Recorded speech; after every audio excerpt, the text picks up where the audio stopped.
Welcome to The Explainer. Today, we're going to dive into a 500-year-old blueprint for keeping a community in line.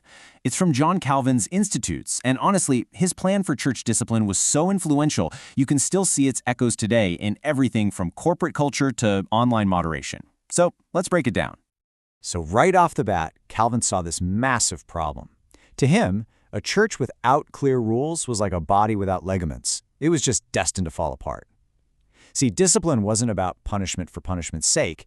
It was the essential connective tissue holding the whole community together. Without it, he was convinced the church was just heading for total collapse. He saw discipline as having three totally distinct roles, and he used these really powerful metaphors to explain them.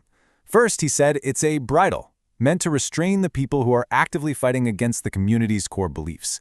Second, it's a spur, to kind of nudge along the members who've gotten a little lazy or complacent. And finally, it's a father's rod, and this is key, not for harsh beatings, but for gentle correction, just to guide someone back to the right path. Okay, so how did this all actually work in practice? Well, Calvin laid out a super precise blueprint, but the whole thing hinged on one crucial factor. Was the sin a secret, or was it out in the open for everyone to see? For any sins that were done in secret, Calvin laid out this really careful, escalating process. It always starts with a quiet, private, one-on-one chat. The goal here is restoration, right? Not public shaming. It's only if that fails that you move to the next step and bring in a couple of witnesses. And only as the absolute last resort, if the person is just completely stubborn, does it finally go before the church elders. But, and this is a huge but, that careful step-by-step process, that was only for secret sins. If a mistake was already public and causing a huge scandal, Calvin said you skip all the private stuff. The response had to be immediate and it had to be public, both to address the damage and to send a crystal clear message to the rest of the community. So you might be wondering, why go to all this trouble? This wasn't just about making up rules for the sake of having rules.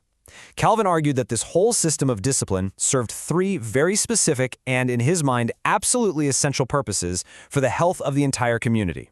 So, what were they? First and foremost, it was all about protecting the reputation of the church. Calvin's thinking was, look, if a community tolerates openly bad behavior, it's going to be seen as nothing more than a conspiracy of wicked and abandoned men. It would totally disgrace the very idea of what the church was supposed to be. The second reason was to protect the good members from being corrupted by the bad ones. He quoted the Apostle Paul here, saying, "A little leaven ferments the whole lump." The logic was pretty simple and pretty stark. If you let bad examples go unchecked, they will inevitably spread and poison the entire community. And the third goal, and this might be the most important one, was redemption. You see, even the most severe discipline, like excommunication, was never meant to just destroy someone. It was designed to be a massive wake-up call. The shame of it was actually a tool meant to lead that person to repent and, ultimately, to bring them back home. Okay, I know what you might be thinking. This all sounds incredibly harsh and totally wide open to abuse, right? Well, Calvin was keenly aware of that danger. And that's exactly why he built in some really important guardrails, insisting that the whole system had to be applied with gentleness and moderation. His main point was this: the cure can never be worse than the disease. He said the church had to be so careful to make sure that the person being disciplined wasn't completely crushed by the process. The goal was always to heal and restore, not to push them into some kind of overwhelming despair. And this quote right here, it just captures his deepest fear perfectly.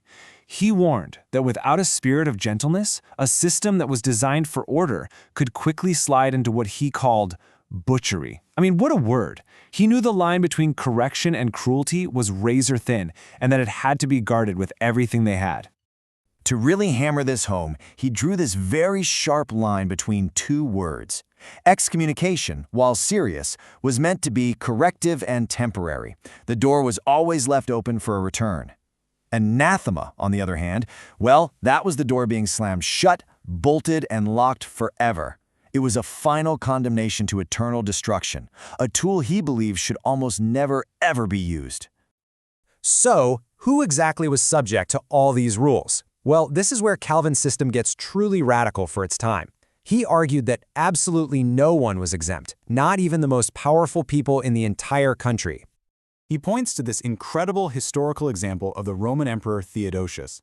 This guy was one of the most powerful men in the world, and after he ordered a massacre, he was barred from the church by Bishop Ambrose. The emperor actually had to publicly take off his royal robes and weep for his sin before he was ever allowed back. For Calvin, that was the model. Even kings have to bow to the rules. But here's a twist. While everyone was included, not everyone was treated exactly the same. Calvin saved his absolute strictest standards for the clergy. He believed that leaders should be less indulgent with themselves than with anyone else. The higher your position, the higher the standard you had to meet. And this very principle led him to one of his most fiery critiques, the idea of mandatory celibacy for priests. He did not mince words here, folks. He called it an impious tyranny. And he went straight to the Bible, pointing out where the Apostle Paul literally calls the prohibition of marriage a doctrine of demons. Calvin basically argued that history was on his side. He laid it out, showing that for centuries, church leaders and even the apostles were married. To him, mandatory celibacy wasn't some ancient divine command from God. No, it was a much later man-made rule, a tyrannical invention that he was convinced had led to all sorts of moral corruption. So, let's just pull all of this together. At its core, Calvin's blueprint saw discipline as the essential sinews holding the community together. It was this structured process with three clear goals: protect the group's honor, prevent corruption from spreading, and redeem the individual. But, and this is the key, it had to be done with gentleness, and it had to apply to everyone, from the commoner all the way up to the king. And all this leaves us with a question that's just as relevant today as it was back in the 16th century, right?